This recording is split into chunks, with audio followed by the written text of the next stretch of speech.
कहाँ से आए आप? हम घाटोड़े पुलिस स्टेशन अहमदाबाद शहर से आए हैं।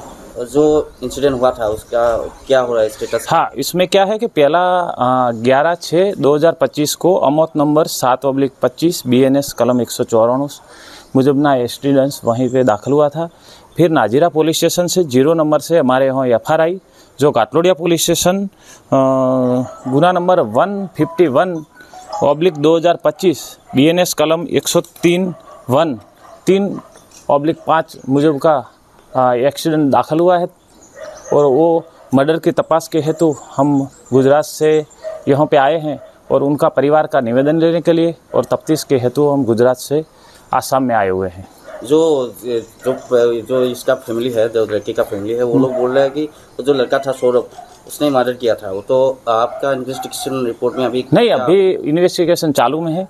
जो भी होगा वो 103(1) दाखिल हो गया है BNS कलम, तो इस हिसाब से तपास चालू में है और तपास में जो भी निकलेगा वो कार्रवाई करेंगे। 302 नहीं, 1302 IPC का था, मगर BNS में कलम 103/1 है, वो IPC का 302 था।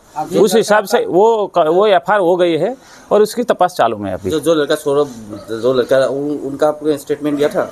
नहीं, हाँ, उसका स्टेटमेंट लिया है। क्या बोल रहे हैं? नहीं, वो बोल रहा है कि लड़की अपने आप, मेरे और उसके बीच झगड़ा हुआ था, मगर वो गैलरी में से नीचे ऐसे ही गिर गई है। अभी ये लड़का आप लोगों का हिरासत में है, जेल में है? नहीं, अभी नहीं, हिरासत में नहीं लिया है, अभी तपास चालू है। তাহাঁতে মানে এপ্লিকেশ্যন হিচাপে ল'ব লাগিছে, নিবেদন হিচাপে পাপাক সুধিলে। যোৱাকালি আহিলে, তাহাঁতে যোৱাকালি গুৱাহাটীত আহিলে, মই গুৱাহাটীত আছিলোঁ, মই মা গুৱাহাটীত আছিলোঁ।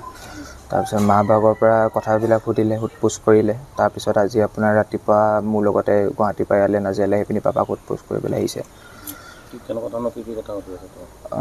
সুধিছে যেনেকৈ মানে কেনেকৈ চিনি পাইছিলে সৌৰভক, বা কেতিয়াবা তাত আছিলে, তেনেকুৱা কি ক'ত কাম কৰিছিলে, কাজিয়া চাজিয়া কিবা কিবি। কিন্তু তাহাঁতে মানে এইটোৱে কথা, তাহাঁতৰ মতে যে বস্তুটো তাহাঁতৰ মতেহে দিব লাগে FI খন, মানে এপ্লিকেশ্যনখনতো যে মানে 306 হয়, 302 আমি কৈছোঁ, কিন্তু তাহাঁতে কৈছে 306 হোৱাহেঁতেন একশ্যনটো ভালকৈ ল'ব পাৰিলেহেঁতেন। তোমালোকে FIR দুবাৰ দিছে? আমি FIR খন দুবাৰ, আমি যেতিয়া প্ৰথমবাৰ তাত আমি যেতিয়া FIR খন দিলোঁ, তাহাঁতেতো লোৱাই নাছিলে। তাৰপিছত যেতিয়া বডিটো অনাৰ পিছত যেতিয়া পবিত্ৰ মাৰ্ঘেৰিটা আহিলে, তাৰপিছত পবিত্ৰ মাৰ্ঘেৰিটাই এপ্লিকেশ্যনখন দিলে CM ছাৰলৈ। CM ছাৰে তাত এপ্লিকেশ্যন দিয়াৰ পিছতহে ইয়াৰ পৰা 0 FIR কৰি পিনি পুলিচ ষ্টেচনৰ, নাজিৰা পুলিচ ষ্টেচনৰ পৰা পঠিয়াই দিয়াৰ পিছতে তাহাঁতে ৰেজিষ্টাৰ কৰিছে। প্ৰথম FIR খন তাহাঁতে ৰেজিষ্টাৰেই নকৰিলে আমাৰখন। নাই কৰা, এতিয়াও এৰেষ্ট কৰা নাই। ৰিমাণ্ডত 2 দিন থ'লে। প্ৰথম যোনদিনা মানে মই গৈছিলোঁ তাত, সেইটো আপোনাৰ মানে বাহিৰত থৈ দিছে। তোমালোকে যিখন গুজৰাটত প্ৰথম এজাহাৰ দিছিলা, সেইখন তেওঁলোকে একচেপ্ট নকৰিলে? নাই, নকৰিলে, ৰেজিষ্টাৰেই নকৰিলে, এপ্লিকেশ্যন হিচাপে লৈ থৈ দিলে। এইখন আমি ৰেজিষ্টাৰ কৰিব নোৱাৰোঁ, মোৰ ওচৰত ৰেকৰ্ডিং চব আছে। তাহাঁতে ক'লে যে এইখন তোমাকে কৈছেহে, তেনেকৈ আমি ল'ব নোৱাৰোঁ। ছেকেণ্ড FIR খন তোমালোকে নাজিৰাৰ পৰা দিছা? নাজিৰাৰ পৰা দিছোঁ, হয়। ইয়াৰে পুলিচ ষ্টেচনৰ পৰা পঠিয়াই দিয়া হৈছে বাইপোষ্ট কৰি পিনি 0 FIR বুলি কয়। এই ক্ষেত্ৰত মুখ্যমন্ত্ৰীয়ে সহায় কৰিছে? বহুত সহায় কৰিছে। তেওঁ এপ্লিকেশ্যন দিয়াৰ পিছতে তাহাঁতে একশ্যন লৈছে গুজৰাট পুলিচে।